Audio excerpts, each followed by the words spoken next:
sucks. You look at me, and I'm really good. I was told if I swore in my post-fight interview, I might get fined, so it's a good thing I don't give a f.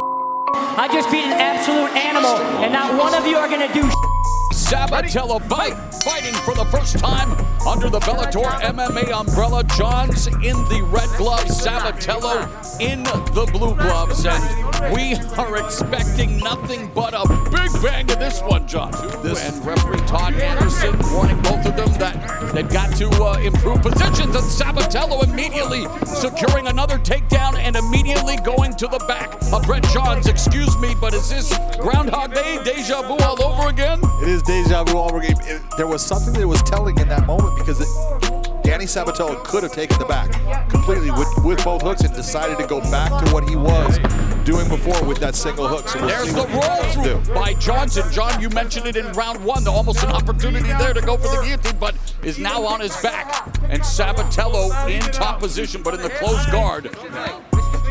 Sabatello training at the estimable American top team in Coconut Creek, Florida. Always a pleasure to visit with Dan Lambert, the belt collector of all belt collectors. And, well, ATT's produced a plethora of champions. So you've seen Dan's collection.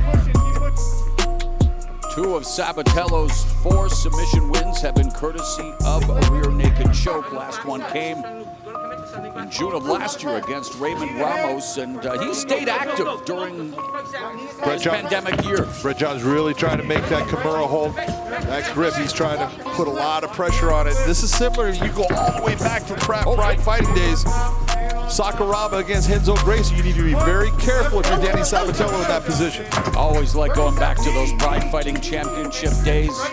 I never died, John McCarthy, and just as Brett Johns refusing to allow Danny Sabatello to improve his position, but in the meantime, Brett Johns unable to do anything offensively. He really has not been able to do anything, and he's been in the same position.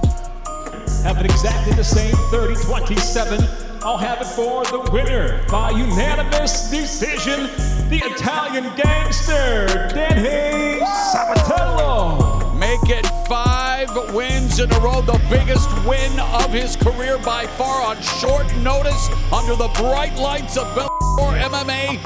The Italian Gangster, Danny Sabatello, well, he delivers on his promise. He stole Brett Johns' thunder, and he records a huge win in his Bellator MMA debut. Let's go back to Jet Brown. Adapting to the surfer spirit here in the Hawaiian Islands, and we talk about dropping F-bombs. John, this guy is very adroit at delivering verbal jabs, but boy, any exit, you got to make him pay for coming in. Sabatello trains with a Murderer's Road American top team. Gets that takedown on Lugo, who trains out of the Combat Club in Lantana, Florida. And so Sabatello with the takedown, and now forced to release it, blood. And Sabatello encouraging the military, frontline workers, and first responders on this special night. The one-way traffic for elbow strikes in the first round for Sabatello, who again clinching with Lugo early in the second round and takes Lugo down. Sabatello said he would not be satisfied just beating Jornell Lugo. He wants to, well, there's that F word he likes to use, torture him. Well, he's done a pretty decent job through 2 rounds of action.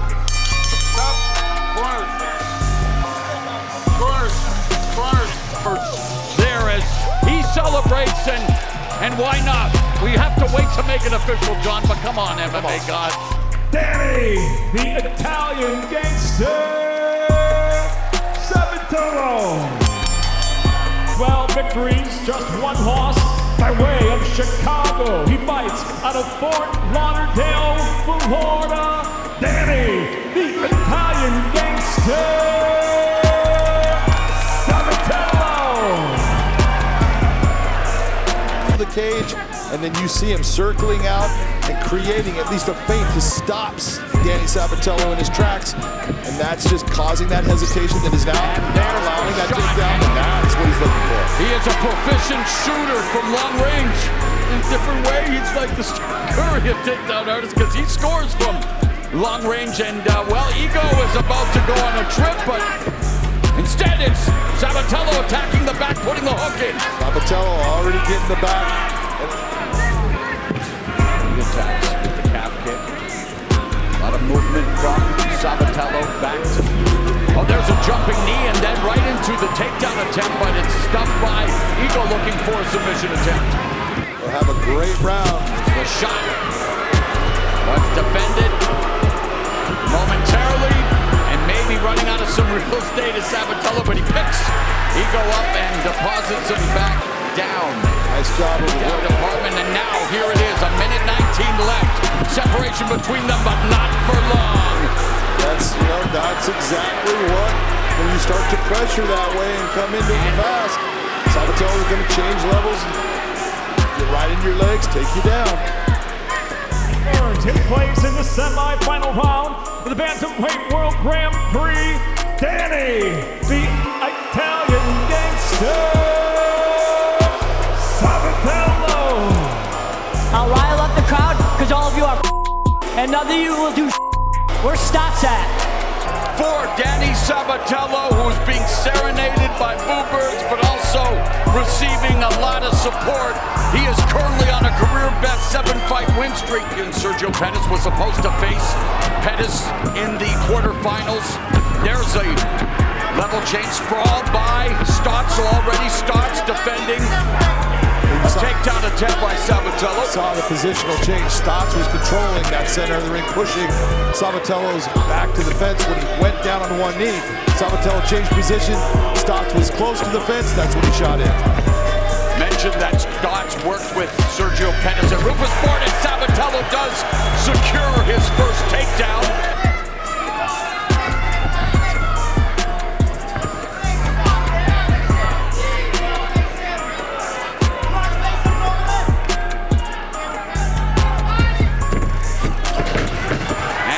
Sabatello able to put Stots on his back. But you take a look at all of that time that they were in that grappling situation.